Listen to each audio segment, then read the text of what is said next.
بەشێکی زۆر لە لایەنە سیاسیەکانی بەشدار لە کۆبوونەوەی ئەو لایەنانی کە بەشدارن لە حکوومەت و پەرلەمان داوایان کرد پەرلەمان و کۆبوونەوەی دوا بخات بۆ دوای ناخەن دوای دەخەن بڵاو لە هەموو لایەک لە بینەرانی تەلەڤیزیۆنەکەتان دیارە ئەم پرۆسەیە بە تایبەتی فراکسیۆنی یەکێتی لە ساڵی ڕابردووە و دەستێکی خولی چوارەمی پەرلەمانی کوردستان کاری لەسەر کردووە بۆ ئەوەی لە چوارچەوەی هەموارکردنەوەی پرۆژەی دەستوردا چارەسەرێک هەم بۆ سیستەمەکە بکرێ و بێتە سیستەمێکی پەرلەمانی و سەرۆک لە پەرلەمانەوە هەڵبژێرێ و کێشەکان نەگاتە ئەو خۆناغی کە ئێستا تێدای. ئێستاش ئێمە لە دوا وێزگەکان و دوا سەعاتەکانی تەواوبوونی ماوەی درێژکراوەی ویلایەتی سەرۆکی هەرێمی کوردستان داین و لەو ڕۆوە پرۆژەی هاوبەش لەگەڵ هەر سێ لایەنی کۆمەڵ و یەکگرتو و گۆڕان و لایەنێکی تر پرۆژە ئامادەکراوە. ئێمە سوورین لەسەر ئەوەی لە چوارچێوەی پەرلەمان و لە چوارچێوەی پرۆژە یاسادا و ئەو ڕێکارانەی کە گیراونەتە بەر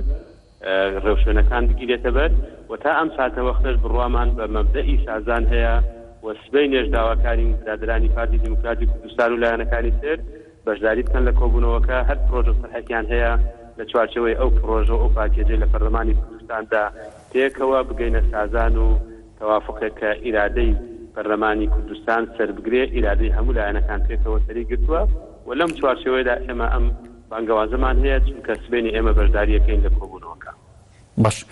کەم تا زۆر ئاماژە بۆ دەکرا کە فشار هەیە بۆی بەشێک لە ئەندام پەرلەمانەکان بەشداری ئەو کۆبوونە ناسایی سبەینی نەکەن. فشارتان لەسەرە؟ ئێمە لە فراکسیۆنی یەکێتی ئەو پرۆژەمان پرۆژە یەکێتی نیشتیمانی کوردستانە تا ئێستا کە هیچ فشارێک لەسەر فراکسیۆنی یەکێتی نەبووە فشاریش دروست نابێ بۆیە ئێمە لەو چوارچێوەیەدا و لە چوارچێوەی ئەو بەڵێنانەی کە لە هەڵبژاردندا بە خەڵکی کوردستانمان داوە کار دەکەین کە پەرلەمان هەمیشە خاوەن شکۆ بێ فرەی سیاسی تێدا بچەسپێ و کێشەکان بێنە پەرلەمان و چوارچێوەی یاسایی بۆ بدۆزرێتەوە بۆ چارەسەرکردن هەیبەتی پەرلەمان بۆ ئەوە بمێنێتەوە کە لە ڕاستیدا ململانەی سیاسی بە شێوە مەدەنیەکەی باشتر لە کوردستاندا بچەسپێ و ئەم پرۆژەیەش کە ئێستاکە هەموارکردنەوەی یاسای سەرۆکایەتی هەرێمە بە هیچ جۆرێک بۆ دەستبادانی هیچ لایەنێک نییە و کێشەیەکیش نییە لەگەڵ جنابی کاک مەسعود کە ئێستا تا ئەم ڕۆژ سەرۆکی هەرێمی کوردستانە بەڵکو ئەمە پەیوەستە بە یاسا و چوارچێوەی یاسا بۆ ئەوی بۆشایی یاسایی و ئێمە لەو چوارچێوەیەدا ڕێز لە هەموو جیاوازیەکان دەگرین دەمانەوێت بە جیاوازیەکانەوە لەناو هۆڵی پەرلەمان بگەینە پرۆژەی هاوبەش و بەرنامەی هاوبەش. فراکسیۆنی یەکێتی لە پەرلەمانی کوردستان چەند کۆبوونەوەیەکتان کرد کۆبوونەوەکانتان بە دیاریکراوی لەسەر چی بوو بۆ چی بوو؟ ئێمە بە بەردەوامی لە گفتوگۆ داین لەگەڵ هەموو لایەنەکان لەناو پەرلەمانی کوردستان و لە دەرەوەی پەرلەمانی کوردستانی وەکو چۆن ئێستا یەکێتی لە کۆبوونەوەیە لەگەڵ چوار لایەنەکەی تر ئێمە هەوێنی سازان و هەوێنی بە یەکگەیشتنی هەموو بۆچوونەکانین بەڵام لە چوارچەوەی ئەو پرۆژەی کە پێشکەشی پەرلەمانی کوردستان کراوە ئێمە تەئکید و جەخت دەکەینەوە و ئیرادەی خەڵکی کوردستان لە ڕێگەی پەرلەمانی کوردستانەوە دەبێت سەرکەوتوو بێ و هیچ ئیرادەیەک بە تایبەتی ئیرادەیەک لە دەرەوەی هەرێمی کوردستان نابێت زاڵ بێتە سەر ئیرادەی خەڵکی کوردستاندا و پێم وایە نە پارتی نە یەکێتی نە گۆڕان نە لایەنەکانی تر قبوڵی ناکەن هیچ ئیرادە و ئەجندایەک لە دەرەوەی هەرێمی کوردستانەوە بسەپێنرێ بەسەر پرۆسی سیاسی لە هەرێمی کوردستاندا لەو ڕۆوە ئێمە دەمانوێت پێکەوە بەشدار بین لەوەی لە ڕابردوودا هێناومانە لە ئێستەوە بە خۆناغێکی بەتر و گرنگتر لە داهاتوودا خۆمان ئامادە بکەین و کۆ بکەینەوە چونکە هەرێمەکەمان لە بەردەم کۆمەڵێک ئیستحقاقدایە و لە بەردەم کۆمەڵێک هەڕەشەشدایە لەو ڕۆوە ئەمە وامان لێ ئەخوازێ کە لە چوارچەوەی ئەم پرۆژەدا هەمیشە بگەینە سازان بۆ ئەوەی نەگەینە جۆرێک لە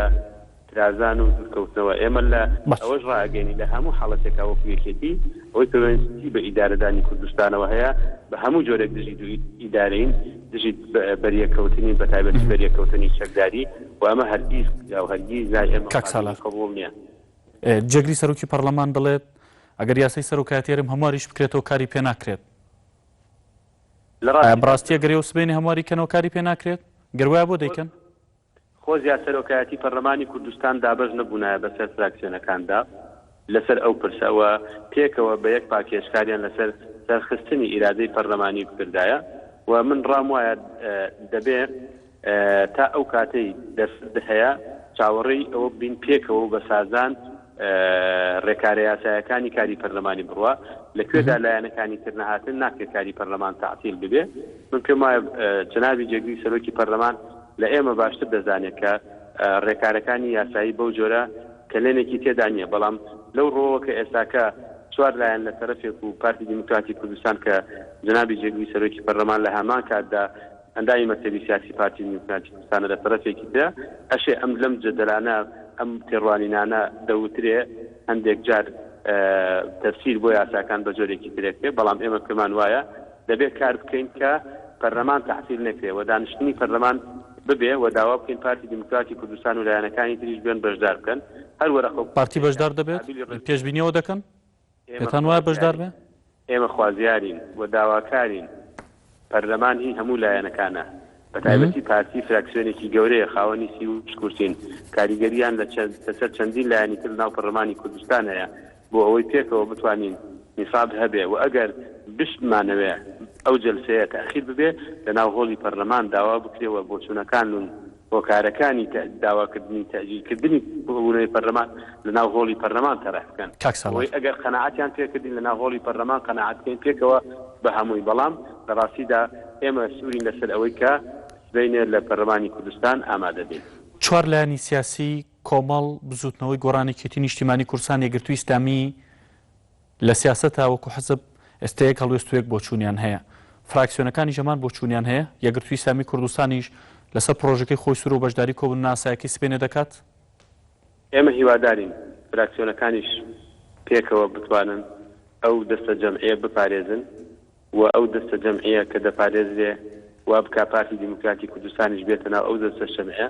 پێکەوە بتوانین ئەو یاسایە هەموار بکەینەوە. باش، ئەم هاو بۆ چوونیەی یەکگرتوو لەگەڵ یەکێتی و گۆڕان و کۆمەڵ جەختکردنەوە نەبوو لەسەرەوەی کە لەسەر پرۆژەکەشیان سوورن و بەشدار دەبن لە کۆبوونەوە ناسایەکەی سبەینێ؟ ئێمە خوازیاری ترازانی هیچ فراکسیۆنێک نین لەم مەسەلەیەدا، بەڵام ئەشێ لە ناو فراکسیۆنێک وەکو یەکردوو پۆچوونی جیاواز هەبێ، تێڕوانینی جیاواز هەبێ و وەکو دوێمان لە خۆیانە بێ هەندێک تێڕوانینیان هەیە جیاواز دەهات سێلایەنەکەی یەکێتی و کۆمەڵ و گۆڕان، بەڵام لە چوارچێوە گشتیەکەیدا وەکو فراکسیۆن ئێمە لە ڕێگەی سەرۆکی فراکسیۆنەکەەوە پەیوەندیمان هەیە لەگەڵ تەواوی فراکسیۆنەکە تا ئێستاکە پێکەوەین و بەشدار دەبن داوە لەگەڵمان بن لەم چوارچێوەیەدا و خۆیان بە خاوەنی پرۆژەکە دەدان. تاویان دامەکانیان لە ڕێگەی سەرۆکی فراکسیۆنەکانەوە ئەوەی بە ئێمە گەیشتووە ئەوان بە هەمان تێڕوانینی یەکێتی و گۆڕان و کۆمەڵیان هەیە لە پابەندبوون بۆ پرۆژەی کە پێشکەش کراوە. سالار مەحموود ئەندامی پەرلەمانی